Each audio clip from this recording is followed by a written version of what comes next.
Well, hello and welcome back to part 2 of our little what do we think about the new game mode Rings of Power, Kings of Men in RiseToWar. And I have Jethros with me today again for part 2. And we're going to talk about the ring now and some abilities, so it should be pretty cool. So we're going to get right into that, my friends, and I hope you're having a great day in Middle-earth. Here we go.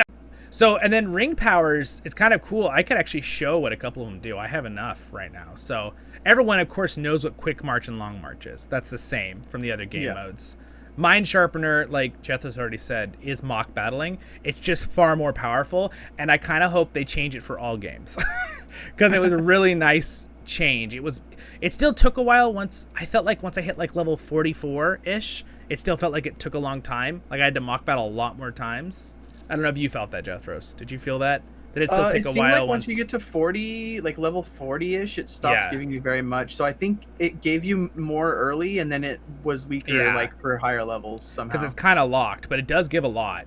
It is interesting, though, because the ring power itself, the ring, which maybe I'll let you talk about the ring in a second, the ring doesn't give you the ability to half it. So it only gives you the ability to increase the actual XP by 100%, which is really cool. Right. But it doesn't. That's probably what made the difference, huh? Yeah, it doesn't. So it gives you a lot more XP, but you can't half the stamina. So it still uses up. You can only do a couple ring points in it. But I still felt like it was better, in my opinion. So, and then let me show them the. I'll show them the extraction. So this is extraction, right? To give you a certain amount, you just use it and boop. It does cool animation. I really like it. It's cool. And then immediately takes it out, and then I just realized I don't have any sound on in the game, so we didn't get to hear the cool shing shing. And then we also have, so everyone knows what these do. Gather is identical pretty much to what it was before, just a kind of a different symbol. And then let's go over to the base real quick, and I want to try, let's use the Midas Touch. Again, this is really cool. So you can see there, and then it does a little, that was pretty loud. But as you can see, I got some more gold. Pretty cool. And then again, if I wanted, I'm near Fallen, right? That's my tier 4 unit. So then that is basically how I could use, conversion. And basically, do you remember the amount of troops it gives you when you do it? It's about, well, it depends on what unit it is, but it's usually about 13 command. 25 command. Because I remember the horses I summoned, I think it was the Dole Emerald Knights. I thought it was like 1,500 guys. I didn't look at how many commands. But if you fight the thing, you could tell exactly what it gives you. It gives you exactly what you fight when you attack it. Oh, okay. Yeah. And then we should show them the clairvoyance thing, how it works. Like, yeah, and what's cool is you can actually use it on the tiles too. You don't have to use it on any. So, yeah, you could use it on any tile. I could use it on this tile if I wanted to. But I'm going to use it on this eagle tile. Well, I mean, I already killed it. That doesn't really help us, does it? No, it does not. Let me find a different... okay, let's use it on this one. So if I want to, know exactly which Gandalf Radagast or whatever is used on this one, right?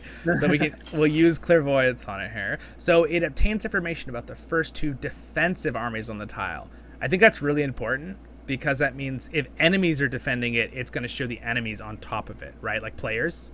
Before it'll show the armies that are built into the tile, right? The defending tile. So that's a good thing for people to know. So basically who you're going to hit in the first 2 hits. So anyway, does this cool little animation, like a little black hole or a little eye. And then you click it, and then these go in your thing, and this is obviously the first one right here. But there you go. It kind of shows you all about it. You can click on them, see what they have, see the units. You can share it, obviously, with people, which is really handy. So if you do it, share it with your fellowship. So they know if you're in mid-combat that you already did it, so someone doesn't waste their points to do it too. Yeah, maybe check your combat log before doing it yourself. Yeah, exactly. Don't do it multiple times on the same tile. Yeah, so your friend did it, and then you just did it. You're like, oh man. I saw it a couple times and I left. And my team. Yeah, people were like saying, It was funny. I saw it a few times too. I mean, I think everyone was learning. That's pretty funny.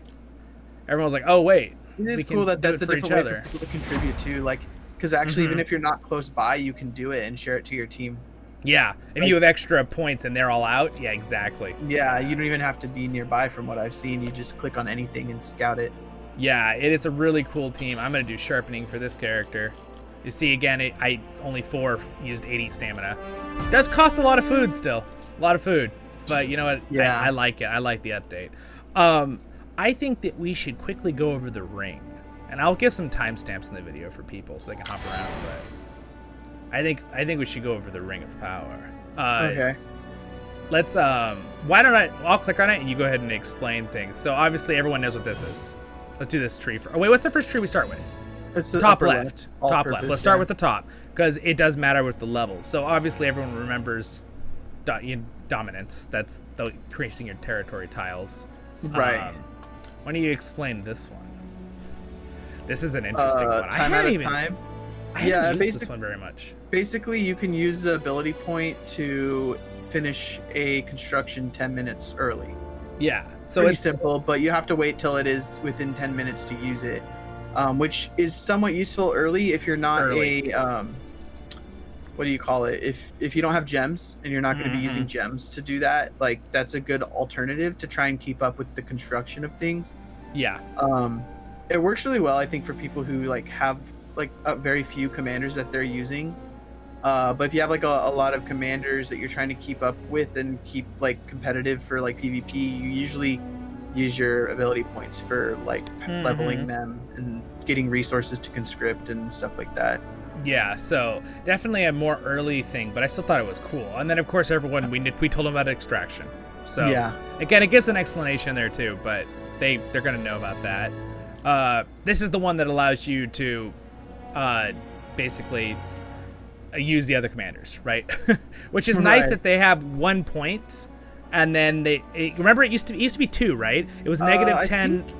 You automatically start with that. If I remember correctly. Yeah. I didn't think I had to put a point in it. Oh. Yeah. I don't know why, you're but right. I don't like remember. It's been I just automatically a month and a half. that. Yeah. And then this one, I like the fact that they combined this one because I'm pretty sure in the previous ring, the previous tree in the other game, that it was a double. It was negative 10 reduction for troops and then negative 10 for commanders. I thought they had like a double. So I like that they combined it. Right? I think that's right. I can't remember. I'm pretty sure. Someone can make a comment if I made a mistake, but I'm pretty sure it was a double before. So I like that they combined that into just 10 points. And then, of course, this one. Amazing, right? The mobs near you. This is what we were talking about, basically. It's weird that it's called conversion here, but it gives you the ability of... what is it called again? Oh, I guess it is called conversion. Yeah. I'm sorry. I was thinking it was... Wasn't it called bewitching? Yeah, it says that when you click on it when it's walking towards you, it's like when it's in the process, it says bewitching. Okay. My mind got I had a little flashback there. I was like, wait a second, I thought it said bewitching when I clicked on it, but you're right, it was traveling. Oh, you know what? We got to talk about this one too. These two right here. We didn't talk about those two. Let's go through the ring. We'll talk about it in just a second. That's important. And then of course the generic ones up here at the top, just like before, plus 10% might for your commanders. Plus 10% focus, which is just good later, depending on who you're using. And then the second one was this top right? Resources? Because they opened kind of top left, top right, bottom left. Yeah, it goes it goes clockwise, not counter. Yeah, how it opened when you leveled up. Again, they did put a max level on the ring. What do you think about that, personally? Because I mean, it's just cool to like see like what level you've got over everybody else, but I can see that maybe they wanted people to make a couple choices because if you notice, it's not maxed out. Yeah, the only thing I don't have is basically the 2 resources right here. What's funny is you have the exact same maxed out tree as I do. Like I left grain and wood alone, and I tried to get stone and ore. Well, it makes sense because we probably had the most abundant stone and ore too. So I just transfer it then. Since it's a percentage, it's better. Yeah, exactly. So enormous power gives max ability. Everyone remembers that from the previous game, I'm sure. Midas Touch, Jethros already explained it in detail, but it's super cool. Gathering, that's generic, like before. Everyone knows that. Here's the ability that's thanks to Jethros' suggestion. I just know it, right? I'm sure somebody else had a similar idea. I know. They pretty much implemented it exactly as I wrote that I suggested that. Yeah, the top 2 armies. Yeah, it's pretty awesome. And then of course the percent. I believe this is higher than before. It's 10% at max. Was it 10% at max before? I don't think it was. I think it was a max of 2.5. I thought, or maybe it was. I always forget about what's on the rings by the end of the season, just because like you don't even think about it anymore. Again, people can correct me in the comments if I'm wrong, but I'm pretty sure I remember the max increase previously on the other ring before this ring update with this new game mode was 2.5% for the whole entire thing. It was like a 0.5 for each one or something, or it was, or maybe it was 0.5, 5%. It was all the way around. But I think 10% is a good rounded number, so it makes it more worth to use, I feel like. And then basically start at the bottom right, which is stamina. We all knew that. Dude, I just had another really cool idea for the rings that would be really fun. If they made one of these trees give you bonuses for not being in a faction. So if you're just like a single player, you could be strong. Oh, that would be cool. Like instead of 30 stamina, it gives like an extra 10. And like you get like an something extra that you benefit from, like actually not being aligned with anyone. Like it could be like called like a, you know, like a wanderer or something weird like that. That's like you're going solo, right? And then they just give you like 50% damage or something like that. Oh my gosh! Yourself. Not all. That'd be chaos. That'd be like a free for all game. It would be so funny. Everybody would want to be OP. That would be fun though. Hilarious. Let's be honest. Everybody would love that, because then if you're in a group, you could like gang up on the strong guy, but then the things are in his favor. So probably not 50%. That'd be kind of. I feel like people that would probably start. Of course, you couldn't win anything then, so you'd be just somewhat. They'd have to give some kind of incentive. Just go fight, and maybe you get more resources out of being a solo player and like all this stuff. You know what I mean? Yeah, that would be cool. That's a really cool idea. It could be a fun for a game mode like this too. Yeah, since they have like the solo at the beginning. Just entirely free for all game mode. Yeah. People probably would gang up on each other still, but yeah, I mean it's gonna happen in this kind of game, I think. And then of course we got XP. We already talked about this mind sharpening XP. This is cool. The powerful suite, which was kind of a thing before, but they kind of just grouped it into one thing. Plus 10% to anything that's not a player. Yeah, they finally fixed that to make it not work against players, though. Yeah. Before it said stationary armies, which just meant a defending army, pretty much. Yes. And this is a cool one. So the urgent support. So we need to pop out to talk about this real quick. This is similar to like a quick march, but it's different, right? So, for example, if I wanted to get someone here, I could use a ring power to use urgent support. And if you notice, it only costs 3 instead of costing 10. Quick march, right? So I can't use that, but I could use urgent support. What happens is it gives you a 300, or actually it depends on the location, because I believe in the rings of this game mode, if it's your land, you already get 100% bonus, right, towards it. So I think it might just be a 200% normally, but it's 300 right now. So as you can see, I can get there. I could get there from an army from my base. I could get there in like 40 seconds, right? Instead of, if I didn't use the ring power and just moved someone there, right, the same person, it would take 2 minutes. So again, that's really, really handy if you're trying to long march quickly to save a thing. That's why it's called urgent support, obviously. But I think it's a really cool thing. And then the other thing that we didn't mention in the ring power, which is also we're about to see, is fort logistics. That's pretty cool. Yeah. So I'll go back into the ring and we'll explain it real quick. So fort logistics is over here. So this increases your durability and how many forts. They combine that. That's a combined one again. Again, I like that they combine some of those things. Fort, this one. It makes your fort increase to a march range of 70 tiles instead of 50. Your circle gets that much bigger. That's cool. That's a really cool idea. I really like that. And I believe it is, I've never used it, I don't think yet, but I think it's permanent on that fort. I used it once. You can only have it on one at a time. On one at a time. Was it permanent until you moved it, kind of thing? Yeah, it hasn't gone away. If you want to see what it looks like on the map, let's you see. can switch to mine really quick. Yeah, show us. Okay. I have it on this fort here. So the circle it's so much bigger. Yeah, it's almost like your base size. Yeah, I did that so like I could barely maybe reach the ring if for any reason that became necessary.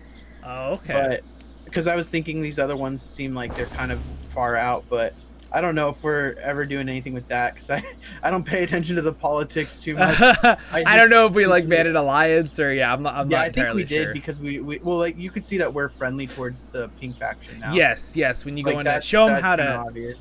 Yeah, show them that's in the fellowship or the kingdom tab, like right? Yeah, look. Yeah, it's interesting. Kingdom, and then you can go to is it a here, Ferris? and you could click, and you can see.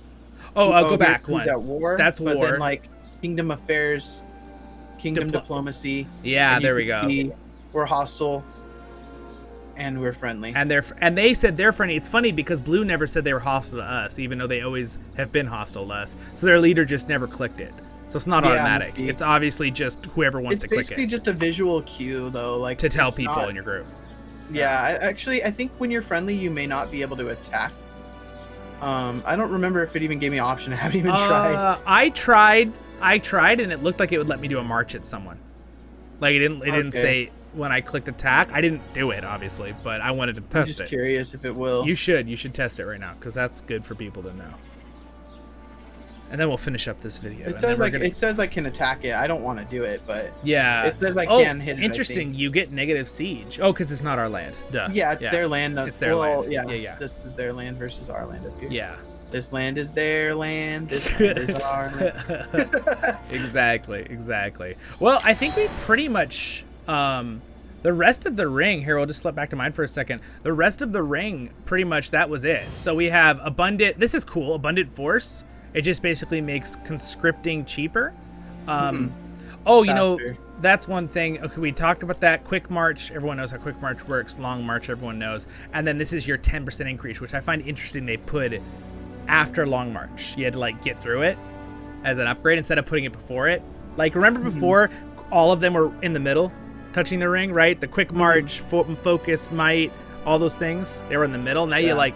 I like how they did the ring. It's a good idea that they're switching it around a little bit, trying to find a way to make it work. What I do think they did well is I noticed in the beginning when I was playing is they made it to where when you would naturally want to use things, you started unlocking the ability to put points into them. They didn't just allow you to pick whatever you wanted from the start because they wanted to guide made you focus on like building up early and things that help you early.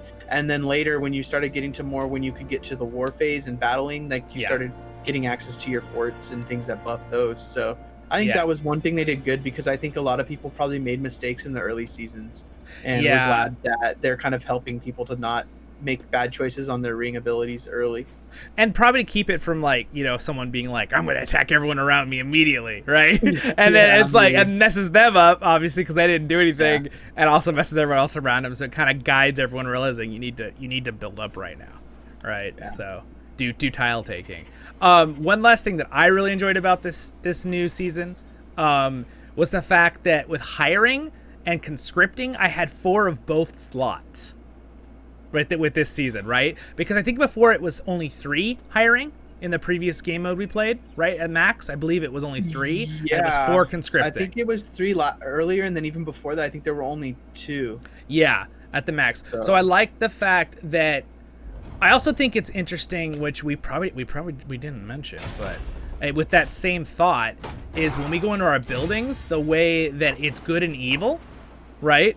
With buildings, and then they put all the quarry stuff in the top 2, right? Productions and gold, and then that you can get only the tier 4 either Dol Amroth Knights, and this is for every player in the game, right? Or the war chariots, and to get other units like dwarves, for example, I actually had to hire them, right? I actually had to build their camps and hire them, which I thought was nice because when I'm using stuff, I can freaking be hiring, I could be hiring these guys early, right? Which are always good to have. My dwarves all hiring separately, as well as getting my Dol Amroth Knights, horses, or hiring goats, right?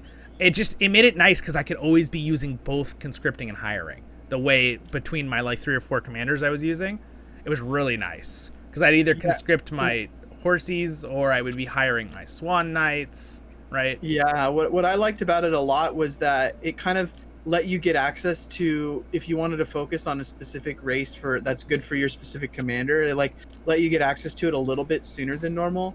Because if you remember, typically the settlement, you would have the first race would unlock, then the next race, then there'd be up to 4 races that would unlock. And if you let's say you were Zollin and you love your dwarves, and if you pick the wrong faction, you might have to wait until like the end of the second week or something like that before you could even start conscripting your dwarves. But with this, it was like within a week you had the option to construct those that tier 1 you could get whichever units you want to start working towards that were based on faction. Yeah. And then all the neutral units too, like the fact that you could get access to a lot of them from taking keeps was really a cool addition, like we talked about earlier. It's just more ability to experiment, but like you still can, like, if you focus in on the right stuff early, like you get the benefits from it, and then at the end of the game, like at the end of the season, you start having the ability to get almost anything you want. So it makes the end of the season more fun just for people like me who like to theory craft and try a bunch of different things. Yeah, it was really fun. And still you have to focus, right, with what you're spending your gold on to upgrade, because there's going to be a limited amount. I also found that this season there were so many big kingdoms that it was really hard to do bosses. I do think that was one thing I had against this season, is that I felt like they needed to be spawning more bosses, or more, maybe not all, because they only have 2 times to spawn in the day, right? 2 different times, I think, is what they do. I think there should be like every 3 hours. You know what I mean? And maybe more slightly more. Yeah, more frequently. Because the problem is, if you got on 2 hours after the spawn time, nothing was around. It was just gone. It was just all gone. So that was my one complaint. Again, so hopefully if they're listening to our little chat here, they can hear some of these things. And again, leave your comments, guys, because if you upvote it, then we can know what to talk about later. Yeah. So anyway, I think we covered that pretty thoroughly, Jethros. Yeah, so, absolutely. Yeah. I can't think of anything else really to talk about. Some good stuff. Yeah, I mean, we could get into a whole other topic, but that's not for this We'll video. do it later, and we're going to do some commander reviews for you guys, too, so stay tuned for that on the channel as well. So we'll go ahead and finish it up. I'm going to lower us again, so hold on. Okay, there we go. I'm motion sick from that one. All right, and thanks so much to my Patreons for their support. It means a lot. Actually, one of the Patreons is here. He's not on because he's a Patreon. He's my brother-in-law, but we're good friends too. But we love RiseToWar. We have fun playing together. But anyway, thanks to my Patreons for their support. Subscribing's going to be right there above us. Next episode will be up there. We're going to have some command reviews. You should check them out. And Lotra 2 and make contents over there. And thanks again, Jethros. Have a great day, Middle Earth, everyone. See ya.